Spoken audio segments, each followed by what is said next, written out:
Kaitlin,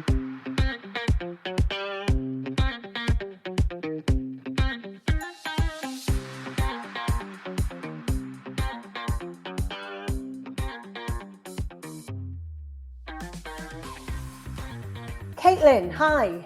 Hiya. Hi, how are you? I'm good. You okay? I'm good. I was just wondering, is it too soon for a Merry Christmas? Not at all. Never soon. Merry Christmas. Is your tree up? Not yet. We're doing it this weekend. Oh, I'm lovely. ready.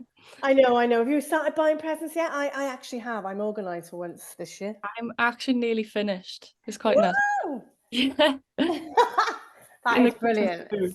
Yeah. Brilliant. So Kaitlin, you finished with Skill Cymru on the CRIW apprenticeship back in July of this year. Yeah, that's right. Yeah. So I know you've had a good year with us. Well, I hope you've had a good year with it. Amazing. Yeah. Tell me where you were just before the apprenticeship. Tell me what you were up to. So basically, after school, I didn't really know where I wanted to go. Like, I knew I was interested in like film and TV, but it wasn't really a subject in school, so I didn't really know that that was a path I could take. So I was kind of interested in like biology, history, which I'm still interested in, but you know, it wasn't interested enough to go into a career doing it for me anyway. Yeah. So I kind of took the route of, going to A levels, and I thought I was going to be going to university and doing these subjects that I was kind of being pushed to do, I felt like. Yeah. So I went to A level and I'd chosen like history, biology. I did criminology and art because, Whoa. I was quite creative in school, and I would make like random little YouTube videos and things like that. So I was interested in making, videos for people to watch. I knew that, but it wasn't really like an idea of like that's the path I wanted to take. So I was doing these subjects and I was kind of thinking like, I'm not really enjoying this. Do I really want to go to university, spend all this money, Yeah. and like do this for the rest of my life, sort of thing? So I was kind of like, it was in the back of my head. I was like, this isn't really what I want to do. And then I did like a biology, it was like a mock exam, and I came out with a U.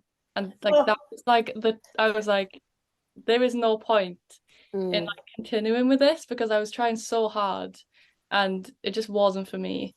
So I decided, because I'd heard one of my friends was doing like media studies, and like from what I'd heard, I was like, that actually sounds like a really cool subject. So I decided to go and talk to that tutor about kind of swapping from biology to media studies in the middle of the year.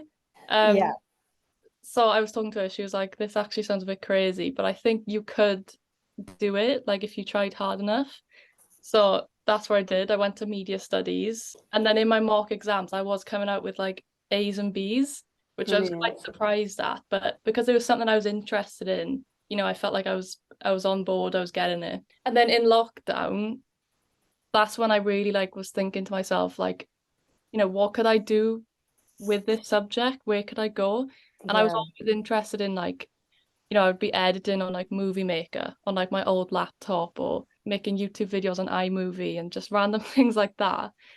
And after talking to like my family, we kind of found a course at Cwmnïau doing video production.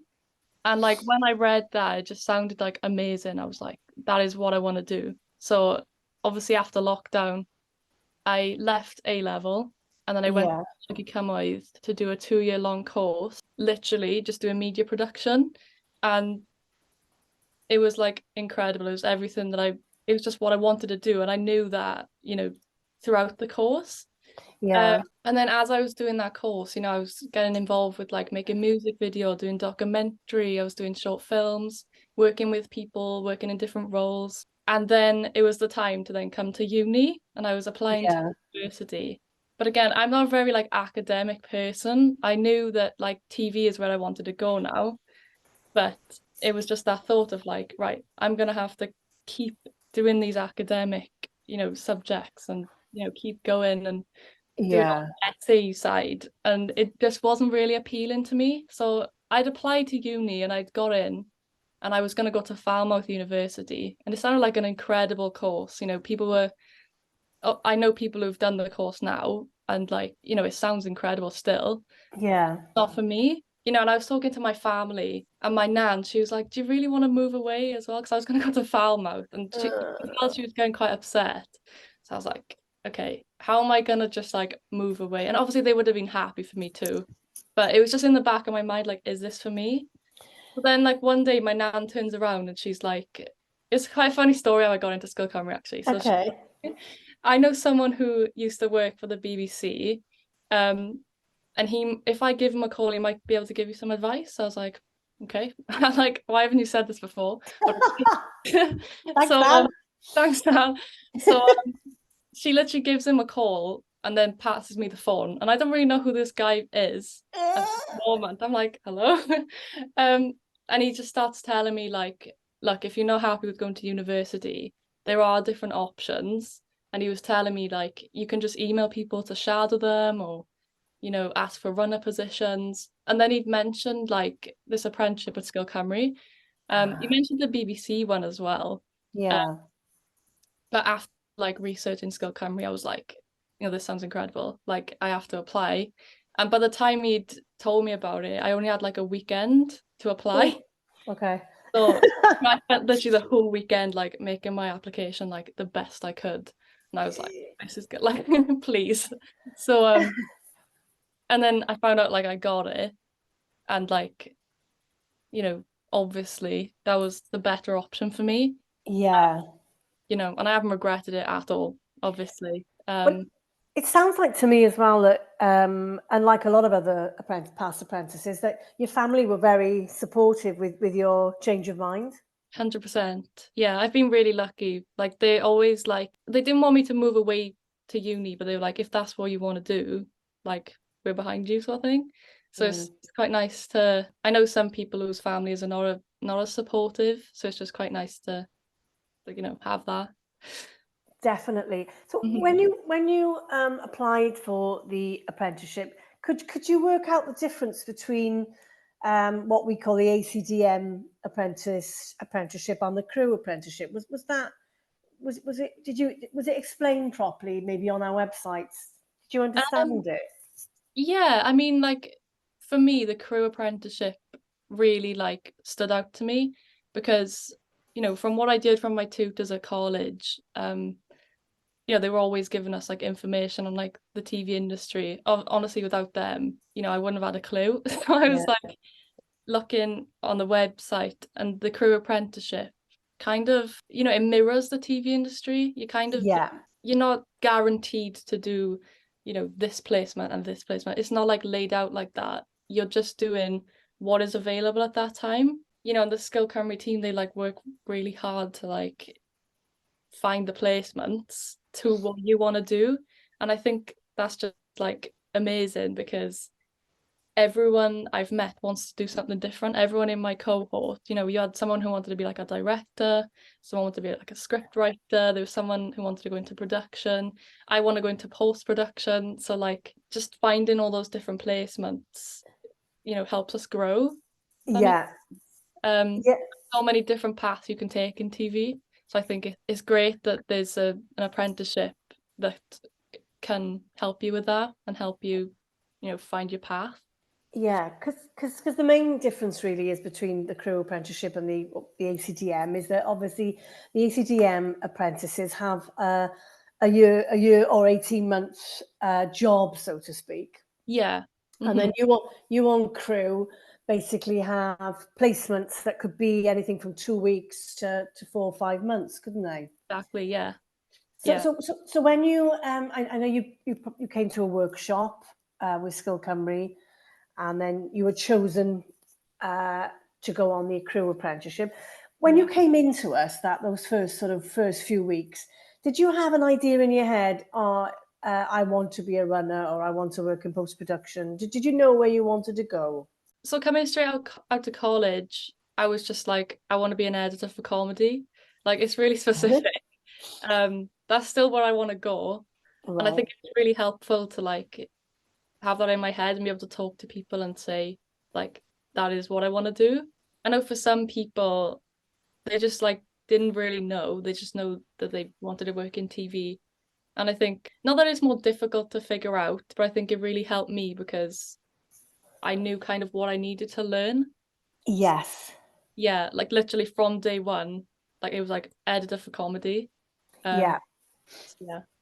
I'm sure that helped in a way because we do get a lot of apprentices that come in, like you said, I want to work in TV or film, Hmm.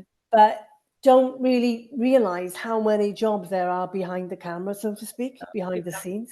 Yeah, and I think like it was kind of a learning thing for me as well because I wanted to be an editor, but obviously I can't just step straight into the editor role. Like that would just be crazy. So Yeah.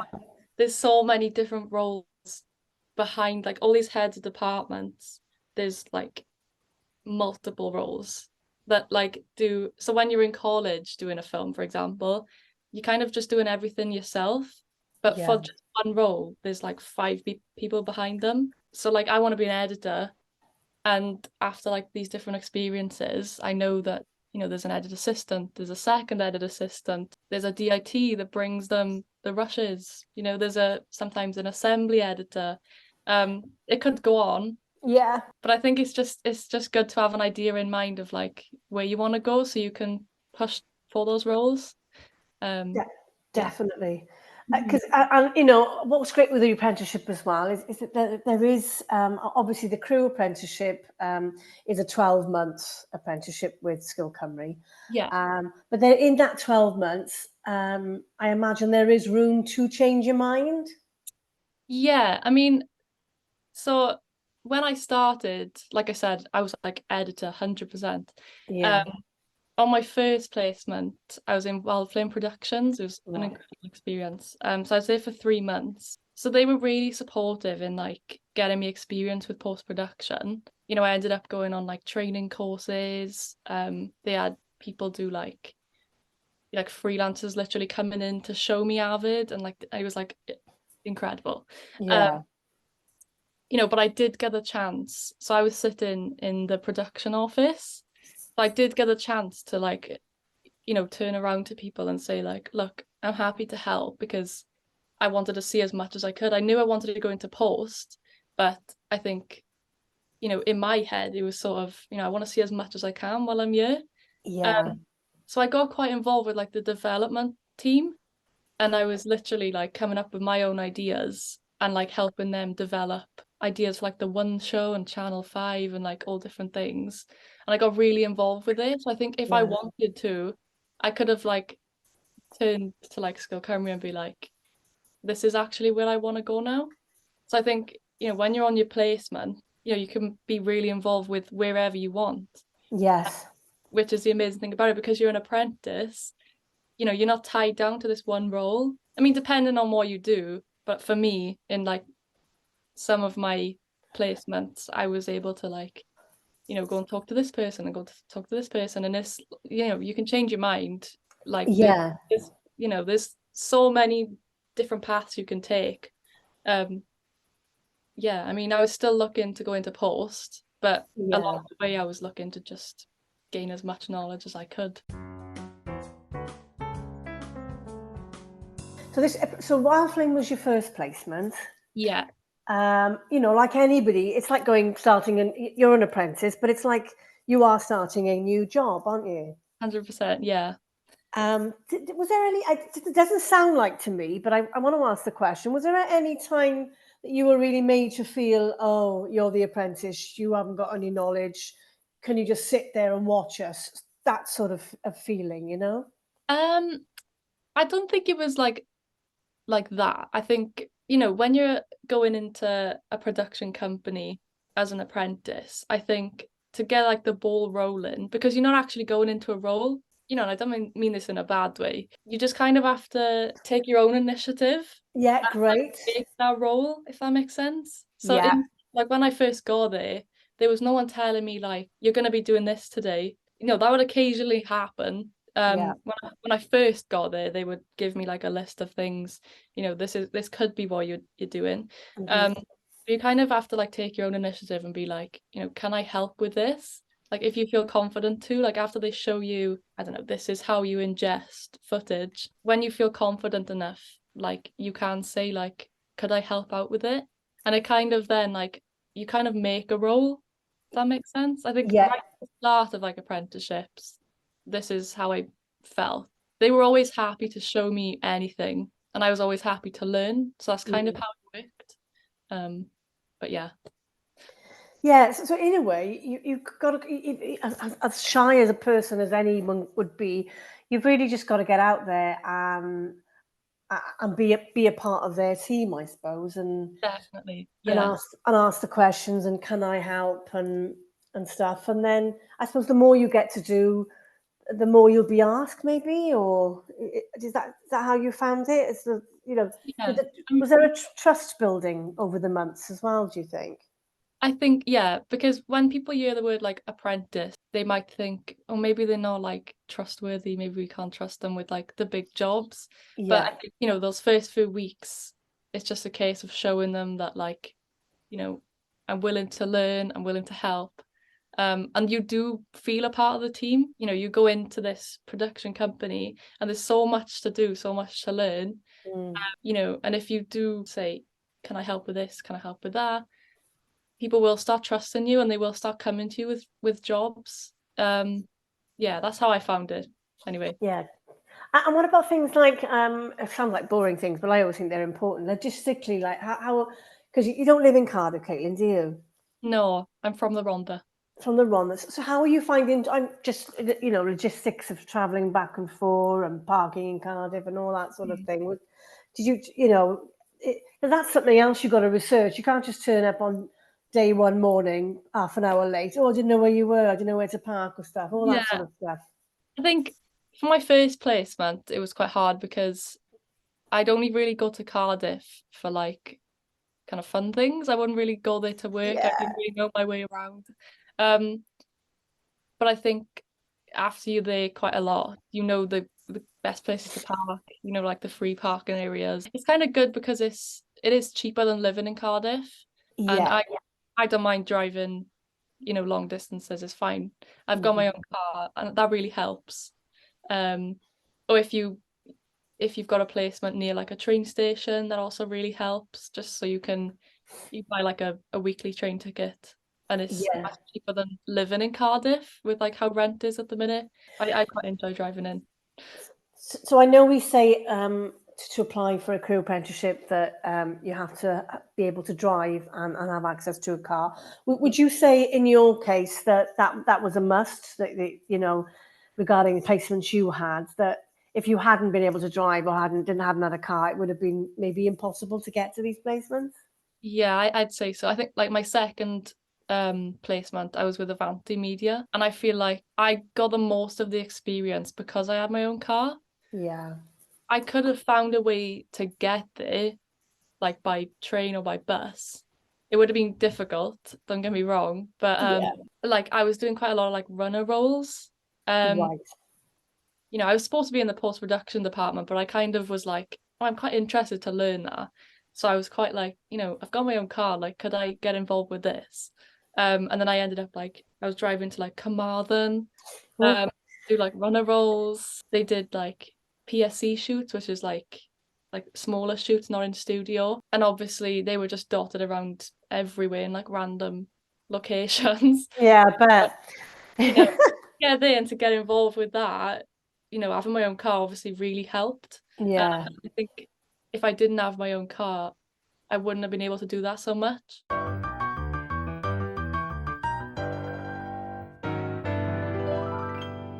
So Wildflame was your first placement, and you were there for 3 months. Yeah. While you were waiting for your second placement, how did you find coming into Skill Cymru and stuff? Did that work for you? I think it was quite nice, like to have, the time to just come back to Skill Cymru. Because Mm. obviously when you're on placement it is like go, go, go, like you're really busy. I quite like the units, like the Yeah. work that you have to do, because it kind of you have to like reflect on the work that you've done. and it kind of is then useful in another way. Yes. So then to come back to the office, it's quite nice to then like see everyone and get to hear everyone's stories, but also just have that time to just kind of like, it sounds weird, but like just reflect on what you've been learning. Yeah, exactly. It just makes you realize like I've actually learned so much, like Yeah. you don't really realize. No, exactly. And because obviously with the crew apprenticeship, you have to come into Skill Cymru to do your diploma work, so to speak, your Yeah. unit work, when you're available, really. So, and you're all on different placements, so you're not always in at the same time, are you? No, that's right. I think when I was there, I think I was only there for like 2 weeks. I had to like try and get as much done as I could, like Yeah. while I had the time. I was there with like 3 others, I think, and everyone else was just out on placement. Right. But yeah, that like it goes back to what we were saying about like in Mirror's TV, like there's no like set placements that you can do really. It's just whatever comes up and whatever you want to get involved with. So obviously everyone was doing different things and Yeah. yeah. So in a way, as a freelancer in the freelance world, without the diploma work, the downtime that you would experience as a freelancer, your downtime was spent at Skill Cymru, That's right. Yeah. and then gearing up for your next placement. Now, how did you find? Because obviously with your placements, I know as well, often you have to have interviews, don't you? Yeah. How did you find the interviews, or did you have to have an interview for every placement? I was quite lucky I didn't. Okay. But my first one, yeah. Because I'm not very good at interviews. Like I was like, yes. But the Yeah. first one I interviewed. So I had quite like a few interviews for like my first placement because I wanted to be an editor, but I didn't really know where I was going to start. Yeah. So I'd interviewed with Paul at Wildflame for a post-production apprentice like Right. position kind of. So there was a few other apprentices interviewing as well. I was quite lucky I got it. And then for my next placement, I'd actually met someone in Wildflame and they said like I'd be able to teach you this at my company. So yeah, it was quite a nice like flow sort of thing. And again, I was quite lucky to meet that person for them to say like I'd be happy to show you this. Oh, They did like fantastic. a training day and then it kind of like led on to like more training in that area. So like, I was incredibly lucky. And then for my last placement on Lost Boys and Fairies, I didn't interview, I didn't apply. So I was so Okay. lucky to get that. So it was an edit trainee position. Right. And the team at Skill Cymru kind of like knew someone in that team and got me in that way. Fantastic. So anyway, realistically, you had a bit of experience of the old interviews at the beginning of your apprenticeship. Yeah, and I think like Skill Cymru really helps you like prepare because like I said, I'm not good at interviews, but like I was able to like talk to someone and be like, right, like what's the best way of going about like preparing? Yeah. Yeah. So again, you've done Wildflame in Cardiff, in the centre of Cardiff.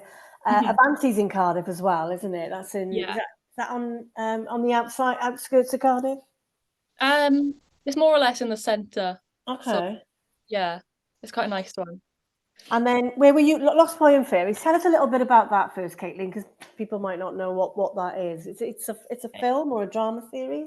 So it's a drama series for the BBC. I'm not really too sure like how much I can say, but No, it's not out yet, is it? no, it's coming out soon. Oh right, But okay. I'm really excited about it. It's like, it's quite different. Okay. Yeah. So was it a film or was it a 6-part series or how did it It's work? a 3-part series and it kind of like explores like this like gay couple and they want to adopt. Okay. And the one character has like trauma, so Right. how he like overcomes it. It's really emotional, but like I'm really excited for people to watch it. Fantastic. And so how long was your placement with is it Lost Boys and the Fairies or Lost Boys and Fairies? Lost Boys and Fairies. Yeah, so how long was your placement with on that job?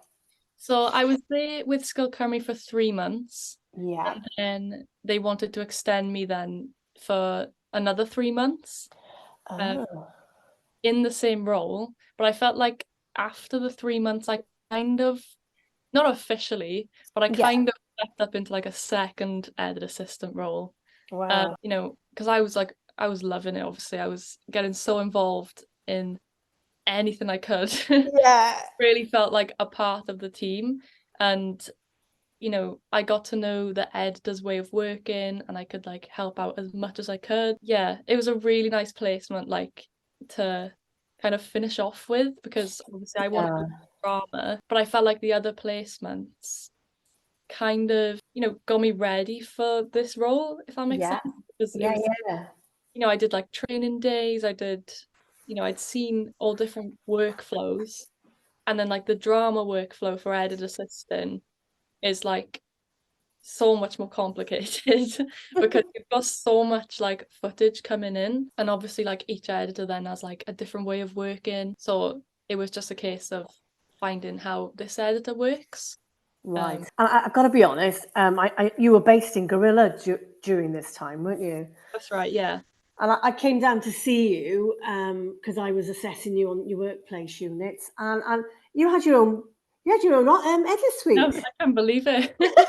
Yeah, so, like the first day, I was like, so edit trainee, I was expecting to just be like literally training, like shadowing people, like just making teas and coffees and like, Yeah. you know, that's what I was expecting.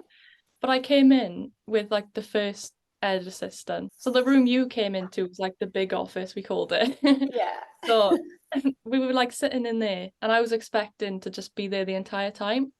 And then she was like, "Oh, I'll show you to your office now." I was like, "What do you mean?" My my office. So she walked around the corner and like we had our own spaces, which Wow. like, you know, you don't expect it. But No. yeah, I think that was a big thing as well, like actually realizing, oh, this is a role. Like Yes. when you think trainee, you think you're just going to be making teas and coffees, which might be the case for some people. Yeah. I think I was just really, really lucky.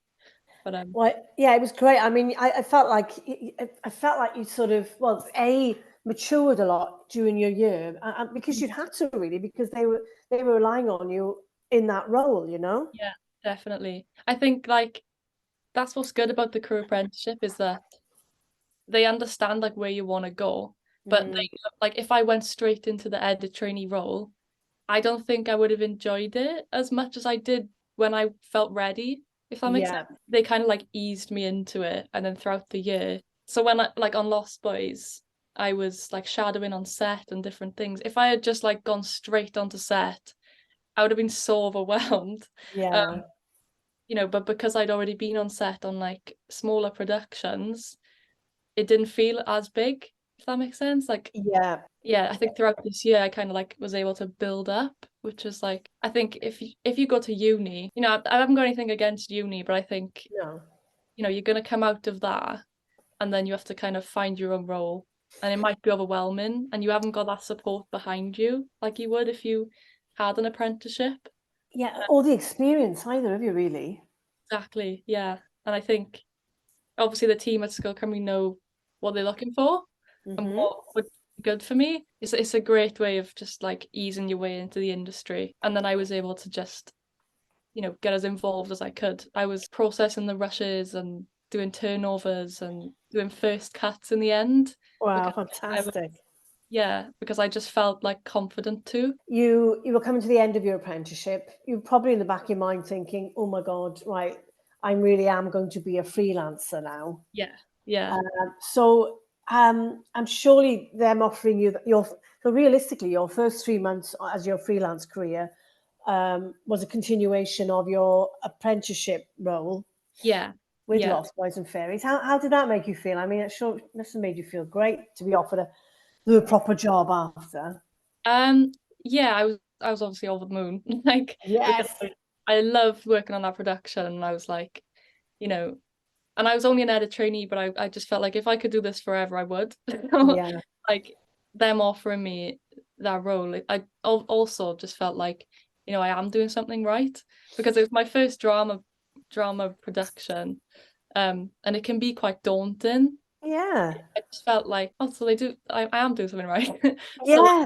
you know, but I think now after that role, it's like straight into freelancing, but I kind of feel, you know, I've kind of had experience with it in a way. I kind of know what productions are looking for now that I've had that experience.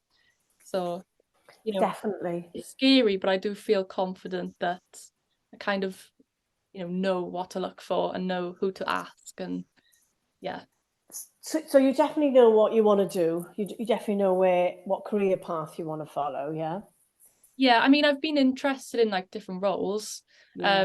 Like editor, like I say, is like top, like that's what I want to do. But I've been able to see like the different departments and different roles. So, you know, it's interesting that, you know, I am interested in other roles. And after talking to people, it's not unheard of that people do multiple roles, if that makes sense. Yeah. Yeah. You know, it's a good thing to keep in mind that you don't have to just limit yourself to just one. Because there's so much out there in the industry. So when you finished your apprenticeship, and you were still working on Lost Boys and Fairy, did you have to get into? I'm presuming then you had to get into invoicing for the work you were doing yourself. Yeah. So I've literally just finished Lost Boys. Right. So I haven't really had to do any of that yet. Okay. You know, it's quite quiet in the industry at the moment, so there is really nothing to get involved with. Okay. Which again is just part of being freelance. It's like sometimes you have downtime. And I think because it's so close to Christmas, you know, I finished at quite a bad time because everyone's just going to start growing up in the new year. So I've got, you know, if I'm lucky, then there might be something before Christmas, which fingers crossed. But I think it's more of a case that it'll be in the new year. Okay. So, yeah, it's kind of good to have like side things. So I'm doing I've got a little Etsy shop at the moment, just selling. So I do graphite drawings, Oh yeah. selling like prints of those, just to build Fantastic. up like a side thing. Because I think with especially drama, there are like it can be really long gaps until you find work, unless it's like in the middle of the year where Yeah. there's lots of different productions going on. You can jump job to job, but especially this time of year, like around Christmas, you know, it's Christmas break. Yeah. It's also, you know, dark really early, so people are not really shooting around this time. No, of So, course. you know, it depends really what you want to get into, but it's just good to keep in mind and be prepared that like you would have downtime. It sounds like you were prepared for this then, Kaitlin, because you had been relayed. The message had got to you that there will be downtime, like the downtime you used to spend with us at Skill Cymru. Now the downtime is at home, Yeah, creating other paths of work for yourself, which obviously you've done with your Etsy project. yeah, exactly. It's a scary thought. Like Mm. obviously I'm out of work. Like I've got money coming in from my Etsy shop, and I think the good thing about TV, they keep in mind that there is downtime, so you kind of get paid extra.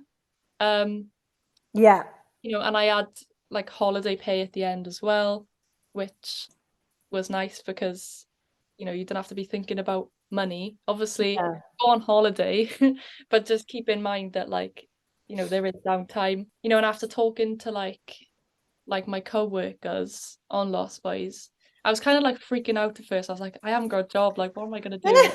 But they were just like chill.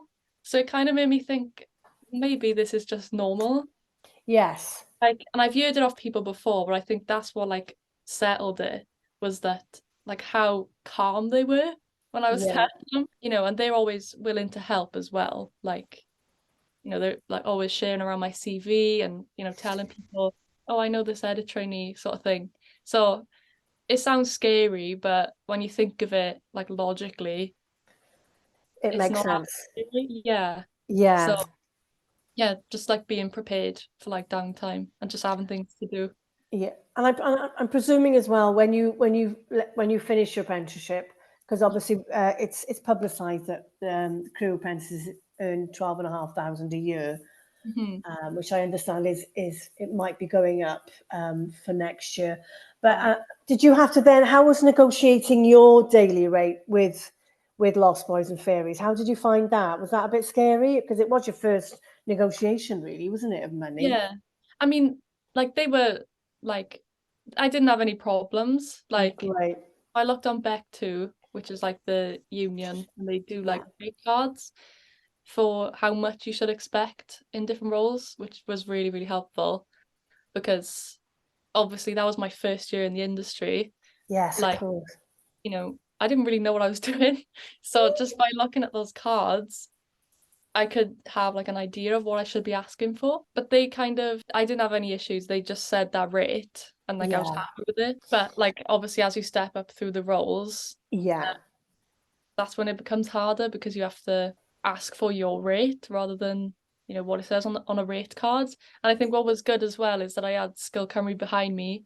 So if they like said, oh no, we're not paying you this, then I could go to Skill Cymru and say, like, I think they're underpaying me, if that makes Yeah. sense. Yeah. What do you think? Yeah, it didn't happen. And also while I was getting paid at Skill Cymru, like I was getting, yeah, when I was getting paid my rate at Skill Cymru, Lost Boys were actually paying me to make me level with the other trainees, Oh, wow. well, which was, you know, quite like nice because Yes. I was doing that role. So yeah, I didn't have any problems, but That's good to hear, because I think that's an area that scares a lot of people. I mean, it even scares you as a freelancer. I was freelance for years, and right. the money question was always the one. Oh God, I hate this bit. You know. Yeah. To be fair with you, Caitlin, as well, after you finished with Lost Boys and Fairies, you were offered a job, weren't you? But you decided yourself not to take it because you didn't think it was quite what you wanted to do. That's right. So after working, so in my head, all this time I've been thinking like drama is where I want to go. So it was kind of the case of, do I ride out the wave and see what comes, or do I take a longer contract in a more like, I don't know, like a production company? So I think that's kind of not like a problem, but it's just something to keep in mind of like, you know, in TV, from what I've learnt, is that drama and factual are kind of like separate things, Yes. which was quite like a big learning curve for me because, you know, it's TV, like that's what you think, but Yeah. they're like completely separate. And I know people like sometimes jump between the two, but it is quite hard to find your way in between the two. So that was Yes. in my head. And obviously, I loved working for the factual companies, so there was no issue with going back. No. And I would in future, but it's like with what I had seen at that time in the situation I was in, I was working on a drama production.